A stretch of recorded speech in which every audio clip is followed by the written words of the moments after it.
जय हिंद दोस्तों, आपके अपने YouTube चैनल सरकारी वर्कर पर आप सभी का हार्दिक स्वागत है।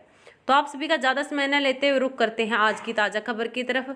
आपसे रिक्वेस्ट है कि आप हमारी इस वीडियो को लाइक ज़रूर कर दीजिए, क्योंकि आपका एक लाइक ही हमारी मेहनत का फल होता है। दोस्तों, गुड न्यूज़ आई है, 7th पे कमीशन अपडेट आई है एक नई, जो कि आपके लिए बहुत ही जानना महत्वपूर्ण है। अगले वेतन आयोग में नए फॉर्मूले से बढ़ेगी केंद्रीय कर्मचारियों की सैलरी। 7th पे कमीशन अपडेट के अनुसार सरकार का फोकस इस बात पर ही है कि सभी वर्ग के कर्मचारियों को एक समान फायदा हो। अभी ग्रेड पे के मुताबिक हर किसी को सैलरी में जो बड़ा अंतर है। 7th पे कमीशन लेटेस्ट अपडेट के अनुसार केंद्रीय कर्मचारियों के लिए आने वाले दिनों में एक गुड न्यूज़ मिल सकती है। सूत्रों की माने तो अगले वेतन आयोग यानी कि 8th पे कमीशन में सैलरी की बढ़ोतरी के लिए एक नया फॉर्मूला तैयार होगा। फिटमेंट फैक्टर से बढ़ने वाली सैलरी से अलग नए फॉर्मूले पर विचार हो सकता है। हाल ही में केंद्र सरकार ने कर्मचारियों को 18 महीने का डीए एरियर देने से इनकार कर दिया है। नई चर्चा में कर्मचारियों को थोड़ी राहत मिल सकती है। हालांकि नया फॉर्मूला 2024 के बाद ही लागू होने का जो संभावना है वो जताई जा रही है। हर साल तय होगी बेसिक सैलरी। 7th वेतन आयोग के तहत सिफारिशों 2016 की लागू की गई है। उस बात को 5 साल बीत चुके हैं।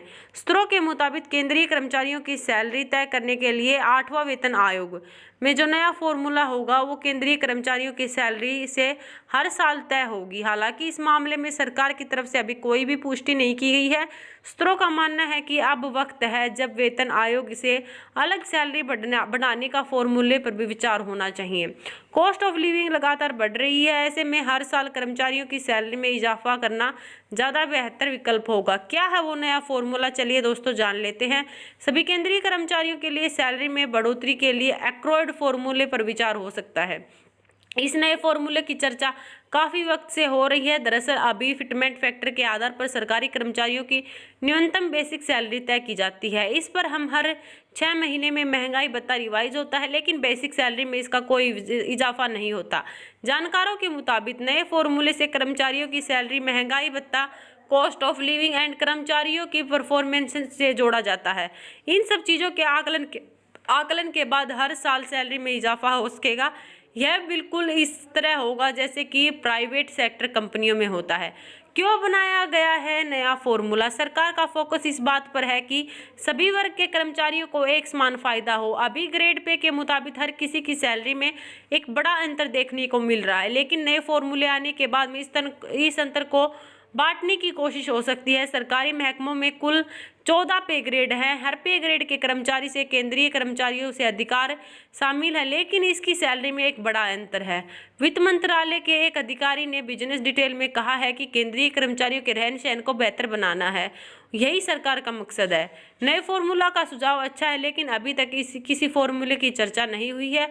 8वां वेतन आयोग में क्या होगा यह कहना अभी जल्दबाजी होगी। कई दिनों तक महंगाई लगातार बढ़ती रही है, लेकिन उसके मुकाबले सैलरी में भी इजाफा काफ़ी कम होता है।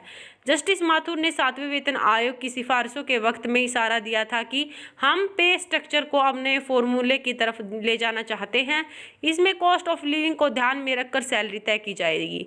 आज के वक्त में यह जरूरत है कि कर्मचारियों के महंगाई की तुलना में सैलरी दी जाए।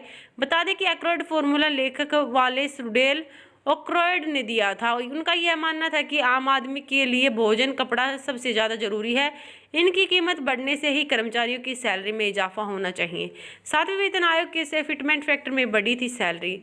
7वें वेतन आयोग के तहत केंद्र सरकार के कर्मचारियों की न्यूनतम सैलरी को फिटमेंट फैक्टर से रिवाइज किया गया था। इसमें बेसिक सैलरी पे ग्रेड 3 पर 7,000 से रुपये बढ़ाकर 18,000 रुपये किए गए थे। जस्टिस माथुर ने सिफारिश में कहा था कि सरकार को कंज्यूमर प्राइस इंडेक्स के मुताबिक हर साल केंद्रीय कर्मचारियों के वेतन की समीक्षा करनी चाहिए। तो दोस्तों, आपको क्या लगता है कि जो नया फॉर्मूला है एक्रोइड फॉर्मूला, वो आपके लिए सही है? अपनी राय कमेंट बॉक्स में जरूर दीजिए, और ऐसी ताज़ा खबरों से जुड़े रहने के लिए आपसे रिक्वेस्ट है कि हमारे चैनल को शेयर एंड सब्सक्राइब कर दीजिए। धन्यवाद। जय हिंद, जय भारत।